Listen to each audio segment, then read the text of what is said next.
Hey everybody, I'm JimClassic, and you are watching Geekin. And the Christmas has come and gone, New Year's has come and gone. By the way, Happy New Year, everybody.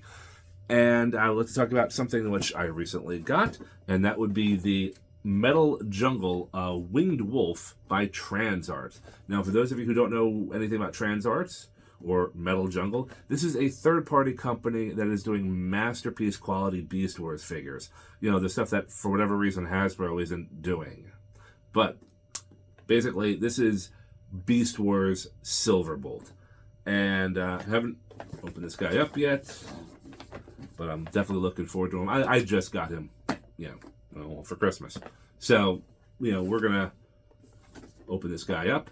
As usual, we're going to talk about the box before opening this guy up. So let's not waste any more time and just get to the box. So here we have the box, the BWM number 12 Winged Wolf Combatant by Transart. And this is a beautiful artwork here. All right, I mean, Transart, what can I say? I mean, I've only reviewed one figure, but I own like 5 of them. They do great work on just about everything, and that does include the box. Look at that. I mean, it's just so freaking cool. It's a great action shot of Silverbolt holding his weapons with the wings just flared out. It's beautiful. This is some nice, clean, stylized artwork right there. Now, moving on to the side, well, we see a nice little kind of pin-up line art of Transmetal Black Arachnia, which is another one of Transart's figures. And on this side, we have a nice line art of Tarantulas, which I also have this figure as well. On the top, we have Metal Jungle Winged Wolf, and on the back, we have Silverbolt in flight mode. And as much as I like this picture too, I can't help but notice that I think Silverbolt's other claw is missing. Where is it? Oh, wait a minute. There's the claw right there. Oh, Silverbolt is holding on to this black line, and his talons are right there. Okay, I'm just seeing this now. But anyway, it's still very nice artwork right there. I prefer the robot mode artwork better, but this is still a nice, clean box. Now, without further ado, let's open this figure up and see what he is all about. Taking Silverbolt out of the box, I am already impressed with this thing. The toy is only packaged with the figure, 2 weapons, and a hard plastic collector's card. Stats on the back. Silverbolt looks like he just jumped out of my TV and onto my table. As Jobby would put it, it's the Roger Rabbit effect, and it is a real thing.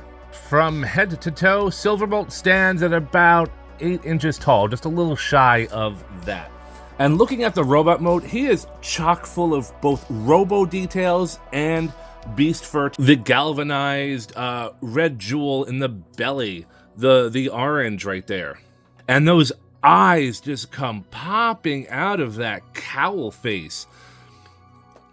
I mean, Silverbolt just basically looks, quite frankly, amazing. This is a problem that we'll get to that in a minute. Silverbolt does look visually amazing. I mean, the paint job is clean, it's crisp. I'm not really seeing any splotches or errors or anything on this guy. So, I definitely cannot knock Transart's work on that. And even the range of motion and articulation is pretty much above board. Starting with the head sculpt, as we usually do, it is on a ball joint. You can do a full rotation, though it is a tight full rotation. You have to close the jaw, which he does have an opening and closing jaw. We'll start with that, I guess. But close the jaw all the way, and then we can do a full head rotation. But again, it is a tight fit, especially around the shoulder pieces right there. But he can tilt his head left and right. Can't really look up, but he can look down.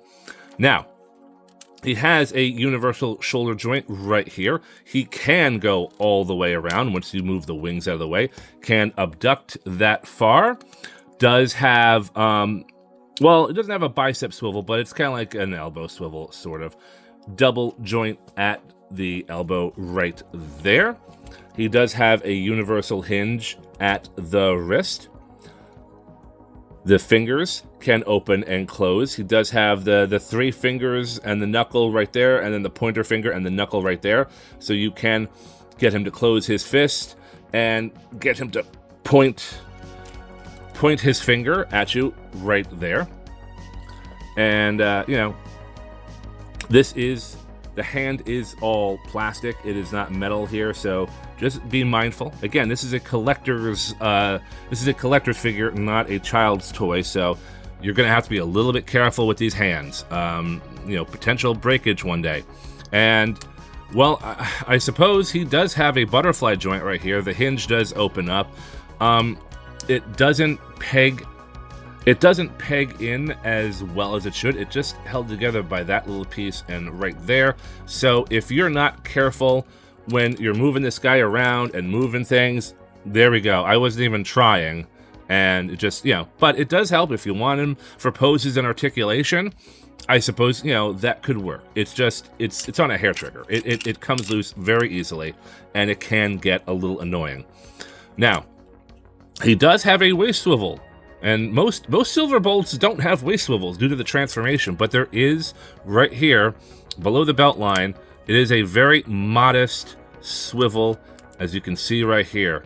But the problem is the crotch starts to separate because it's, you know, due to the transformation. And again, this is not a tight fit right here. You move this around too much, and of course it proves me wrong. But, you know, you did see it slide open a little bit. So it's a thing. It does happen. He does have universal joints here at the pelvis, and it goes out. He can kick up that high. You can probably kick higher. He can kick back pretty high as well. He does have a thigh swivel right there. Double joint at the knee. And you saw that right there. The pelvis is split, and I barely even did anything. So that is a bit of frustration. That is frustrating right there. Get that leg up there. He does have an ankle tilt, and it can go both directions. Of course, the claw can close, and it can open up really wide. Now, that's not it for articulation, because Silverbolt does have a beautiful pair of eagle wings. Now, if we go all the way back here, we're going to see several hinges. So we start with this one right here. The hinge can go backwards and forwards. There's a break right here, allowing the wing to flex up that way. Though personally, I think this should be metal instead of plastic. It's very thin. I don't know the longevity of this, so I'm a little concerned, especially if you're not careful, because this is thin, relatively thin, thinner than some of the other joints. And there goes that shoulder joint again. This wing can flap forwards and backwards. This wing can flap forwards and backwards. And of course the tail, and of course the tip of the wing can rotate thusly. So all of this allows Silverbolt to get into some pretty cool action poses. And with that dynamic wingspan, I mean, look how far back I have to put him just to get him on screen here. He's a little tilted, but sometimes the legs don't always cooperate. He's not standing up straight, but look at that wingspan. I mean, it is longer than he is tall. In fact, let's break out the ruler again, since I remembered I had this set. Well, the ruler is 12 inches tall, and we're looking at least 13, 14-inch wingspan. This guy's pretty big. He's going to take up shelf space if you have him displayed like this. Another cool thing is, again, this can go up like so. Move the backpack up, so then Silverbolt can do his, you know, kind of his flying thing that he does when because he flew. He didn't fly like that, I don't think. I don't think Silverbolt flew like this. He kind of flew like that. But you know, again, this is for action poses. You can get the wings together, and you can get him into these flying poses or action poses, so he can launch his missiles at Predacons, and it looks amazing. Look at that. It looks like a Star Trek Klingon bird of prey right there. You know, which he's an eagle, so I guess that does make sense. But yeah, I mean, range of motion. The range of motion on this guy is good. It's quality work. Again, my only issue with the articulation, pretty much is the shoulders and the crotch piece, and it didn't give me any problems this time. But sometimes, even though these legs are ratcheted, you know, sometimes you put him there, like, you know, you put him down. Like that time it didn't happen, but sometimes you just put him there and then a leg will just buckle and then he'll fall. Now I forced that, but that does happen sometimes. Like just the knees will buckle instantly and then he'll just fall. So when you're putting this guy on a shelf, try to be aware of that. I don't know if that's only my copy or if that's part of the design, but so far Silverbolt is cooperating. It's very cold out here in my garage. I haven't been out in my garage in a while because of the winter, but maybe the cold is just keeping the joints tight. I don't really know. But before I move on to the accessories and the transformation, I do want to talk about one other issue that I have with this figure, at least the robot mode. If I grab the ear here, yeah, this piece just comes right off. There's a little hole right there where the nose would be, and there's a small peg. This thing just comes right off. And again, to be perfectly honest, much like the standing issue that I mentioned, which I'm genuinely shocked he's standing up when I'm being just a little bit more rough with him. But he is this thing came off so many times. I'm gonna have to get a little dab of super glue and just put it right on there because this thing's gonna get lost one day. It's a thin piece of plastic and it's gonna get lost, and I'll be real mad. But I don't know. Again, I don't know if other people's Silverbolts are like this, or if I'm just the lucky one. But it's something I have to address, and you know, I should take care of that pretty soon. But anyway, moving on to accessories. Now, Silverbolt came with spears and missiles, and they are the same thing. They are located on the tips of the wings. And much like the original toy, they're spring-loaded. Now, the spring-loaded device is here and here, but there's a problem. The spring-loaded gimmick does not even work. I can't figure it out. There we go. Oh my God, that's the first I've been able to do it. There, look, let's do this again. Hold on, this is a victory. Hit the button back here. There we go, and I didn't lose it. I did not lose it.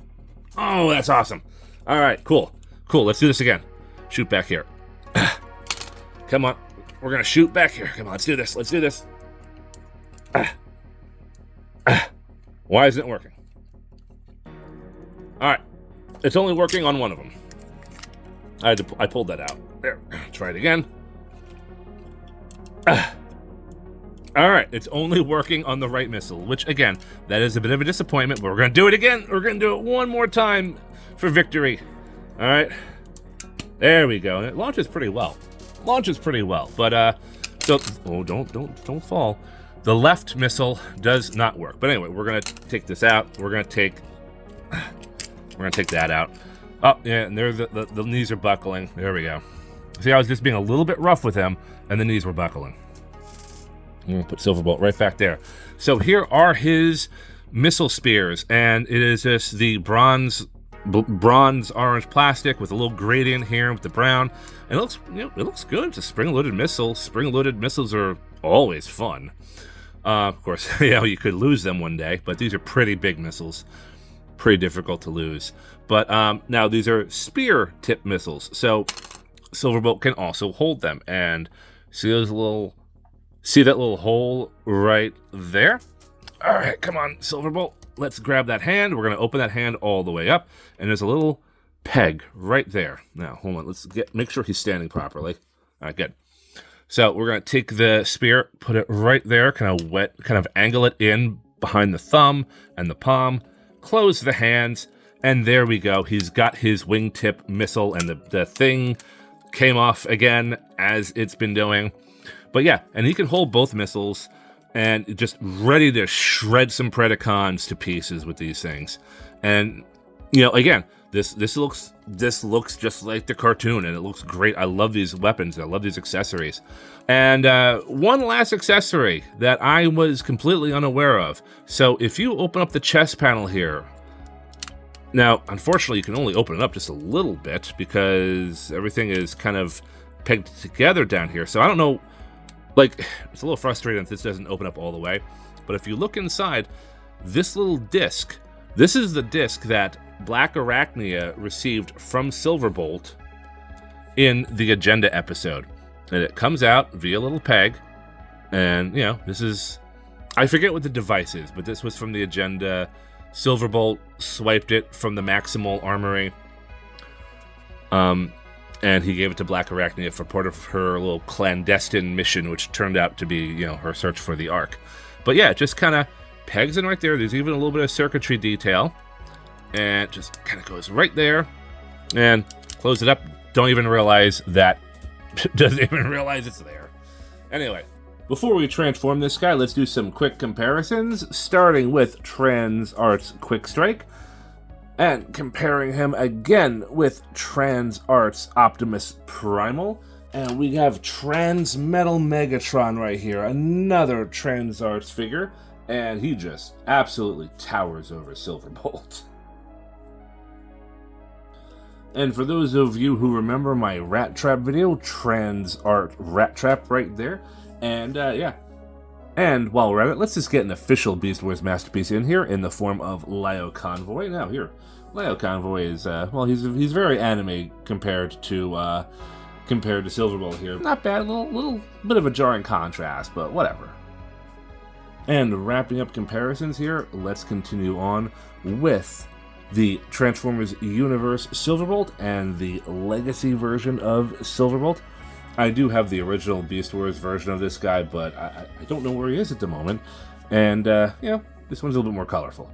So, but either way, you can see the design aesthetic between all three figures. It just, you know, with the manufacturing, the small details, they're what's different, but you can tell they're all the same guy. And, of course, how could I possibly leave out the Dark Poison to Silverbolt Spark Masterpiece Black Arachnia? That's right, the Maximal Predacon power couple right here. And these two figures look great together, considering the fact that they are from two different toy lines. But, you know, obviously Silverbolt is meant to look like, well, Silverbolt from Beast Wars. But yeah, this is a great pairing right here. These two figures work very well together. I really like how they look. And yeah, all right. Just wanted to share that real quick. I almost forgot all about Black Arachnia until the very last minute, so I kind of had to wedge her in there real quick. Let's get this guy into beast mode. So, starting with beast mode, let's close up the mouth. Let's close up these fists, and we are going to double joint the elbows into their positions, into the pegs and ports right there. Get the dog legs out. Get the dog legs out. Gonna kind of unpeg this. Get that ready. Now, it gets a little tricky. I'm not gonna lie. I fumble my way through this every time, even though it's getting a little bit easier, but we're gonna start by splitting the crotch. And we're gonna get the dog head out like so. And there's a lot of internal stuff in here. All right, so these internal pieces are gonna kind of fold out this way in the back like so. All right, so all these pieces are kind of out right so. And the next thing we do is, you know, the shoulder joints that love to unpeg are gonna unpeg, and we're just gonna attach that in the back right now and get that out of the way. Okay, so that is something we don't need to worry about. Now the head is gonna rotate down. Oh no, is it the other way? No, I was right. I was right the first time. The head is going to rotate down this way, like so. Because, I don't know, there's nothing stopping it. So it's, yeah.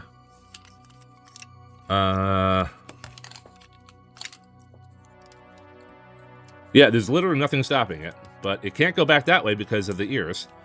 So, see, like I said, I always fumble and bumble my way through this. But yeah, it does go down, and if I gotta force it, we gotta force it. There we go. Nothing changed, but it worked. Fold up that, then the robot pelvis is gonna fold up like this. This is exactly like the original Silverbolt toy. Oh, that came loose again. That does that sometimes.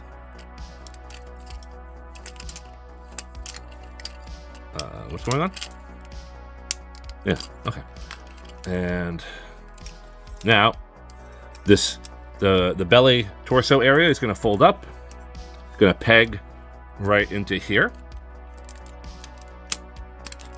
There we go. And while I was handling it. All right, so that locks into place there, like so. And then the back section slides in. You close that part down. And that's when you just kind of shore everything up. And this thing just keeps undoing itself. And right here, we close up the belly of the wolf, pegs right here. There we go. And then this is going to peg into here, right below the neck of the wolf. You kind of have to angle it a little bit, and then there we go. Problem is, when transforming this back into robot mode, sometimes I need to get a screwdriver and pop it out because it won't always cooperate, but that's it's a small hassle. It's not that big of a deal. At least it's in there, and it will hold together, you know. And then we just get the beast mode ready, get the ears out, get the wolf, you know, legs ready, and the digigrade legs folded. And here we have Silverbolt in his beast mode. Now, again, I admit that was kind of a sloppy transformation. Might be my big thumbs. It might be the fiddliness of the toy. It might be a few factors kind of mixed in here. But I've transformed this guy half a dozen times already, and I can't seem to make it any cleaner or simpler than that. But regardless, however my technique was, this is a striking beast mode. I mean, again, that Roger Rabbit effect is in effect, basically. You know, the nothing really changed, no major new details except for the wolf face. And the wolf face is, granted, a little cross-eyed. But then again, you know, wolves have forward-facing eyes, and eagles have sideways-facing eyes. And so apparently when the Fusor part was formed during his protoform, you know, transformation, molding, or whatever, you know, he got the wolf face, but he got the eagle eyes, because that is really a cross-eyed look. But either way, that wolf form is reminiscent of the Beast Wars model, so I can't fault Transarts for that. He does have an open-close jaw with a little tongue. I'm not a big fan of the jaw. I think it opens up too soon. Like, the jaw would be back here, and I think the entire thing should open up back there. Like, this is a little too small. But, you know, again, maybe this is the Fusor part because it's the beak, and the beak is small compared to the wolf's muzzle. I don't know. We can discuss all that stuff in the comments and in the Transformers forums. How, you know, what percentage of the eagle is in the wolf face, or it doesn't matter at all. Either way, it just looks like the mainframe, you know, model just fine. Again, instead of, you know, this being the legs and this being the arms, now they're all the legs, but this is the front legs and this is the rear legs. And articulation is, well, it's gonna be pretty much the same. In the front paws, you have the universal joints here. You know, you have not quite a double bend at the elbow anymore, though if you want to bend the leg backwards, I guess you could do that. But, you know, we do have the same articulation. I guess the only real difference here is the digigrade legs here at the back. You know, these are part of the forearms, and it can bend right there. It can bend right there, and we have a nice toe pivot right there for the paws. And of course, with the head, it's on a nice ball joint, so he can kind of look up. He can definitely look down, but I think that looks terrible. The ears have a nice little wiggle waggle. We talked about the mouth. And of course, let's get back to that beautiful wingspan. I mean, this is beautiful. You can just hear the music now. And I like a nice wing flapping. And that is a cool gimmick, even though I would imagine the parts are pretty thin in there. You know, hopefully there's die-cast metal holding it all together, because if it's plastic, this is going to just snap one day. But, yeah, just look at this thing. It is so freaking good. Alright, Beast Mode comparison, starting Silverbolt off with his Fusor companion, or nemesis, or rival, whatever you want to call him, Quick Strike. Yeah, I think these two look great together. They make great companion pieces.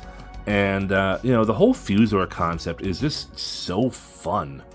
You know, like, with the scorpion and the snake tail, the wolf with the eagle wings, you know.